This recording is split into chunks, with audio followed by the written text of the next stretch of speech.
Good day po. I'm Michelle Ayla Tayana and Mr. Carlo. We're here po to interview our barangay captain, Ma'am Luisa M. Hogat, and about the environment issues about in Barangay Hulo. Regarding sa barangay namin. Now we'll start our first question. What are the common environment problems in Barangay Hulo? Yung comments natin, ganun pa rin, basura. Halo-halong basura. Sa barangay, kahit naman siguro sa ang barangay, yun ang problema. Tapos yung walang disiplina ang mga tao na kahit na maglagay ka ng basurahan, hindi ka rin tinatapos sa basurahan. Katabi na yung basurahan, talaga naghahanap pa rin sila ng pagtatapunan na hindi basurahan. Question number 2 po. Paano po naapektuhan ng mga tao natin? Solusyon, tulad ng mga basura kung saan.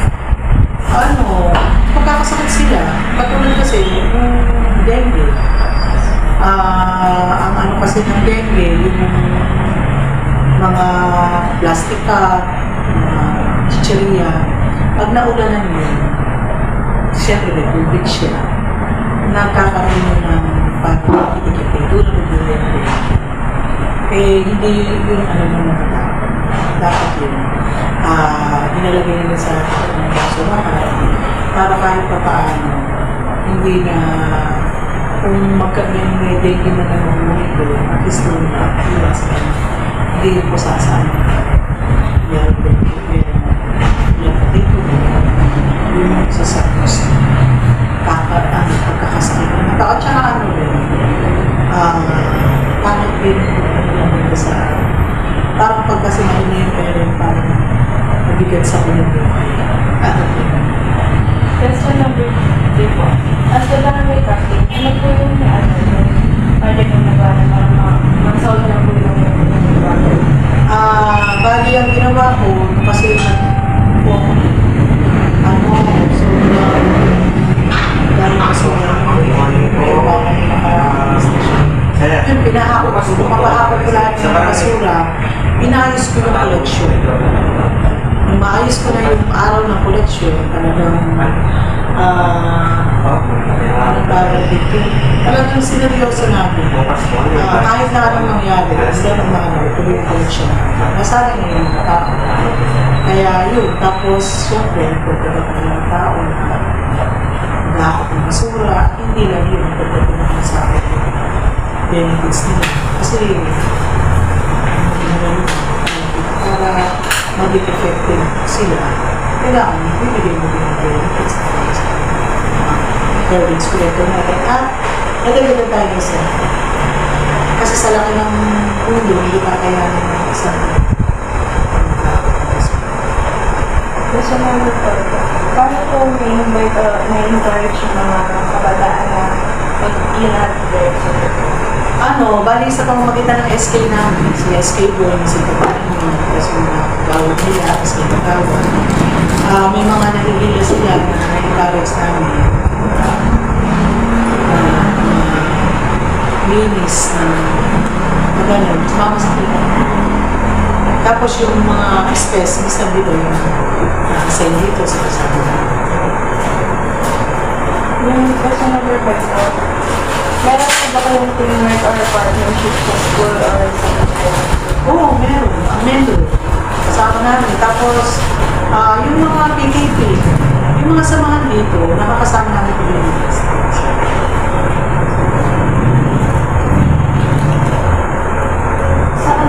tapos yung same sa atin, sa taas, yung mga sila ko yung English ko sa tapos, kaya, So sa question number 6 naman, ano po yung pinakamalaking hapon na ikaw nakakaroon sa pagpapanatili ng ating sa mga pinakamalaking namin po yun na yung pagpapalisan kasi syempre kung hindi mo pinangunahan parang putos tayo putos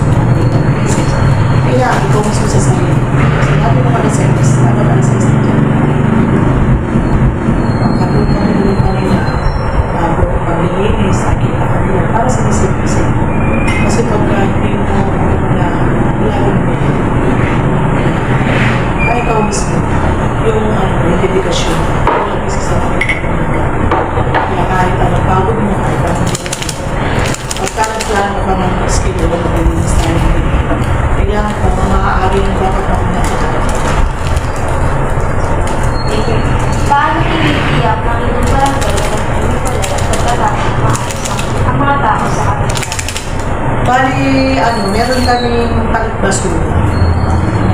Minsan, yung mga basura nila, pinagpapit ng bigas,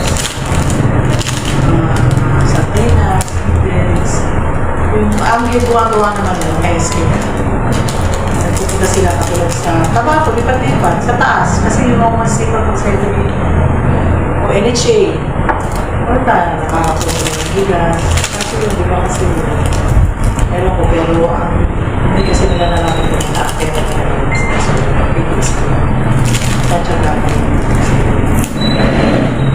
So, question natin. May nakita ka po bang magandang pagbabago sa inyong komunidad mula magsimula ang mga kayo? Oo, katulad nung mga awards namin, dati walang mga ganyan. Kulang pa nga yun, hanggang ganyan nga yun, hindi pa alam namin mailagay. O pa lang yan, parang, lang yan, last year lang yan, wala pa yung this year, 2020. Yun, maraming awards, tapos nakikilala ng akin ko. Parang, kayo, bilang ikaw, palaro mo ka. Ganda mo naman, di ba? Kahit pa nagkakaroon na ng pangalan. Nakikilala na.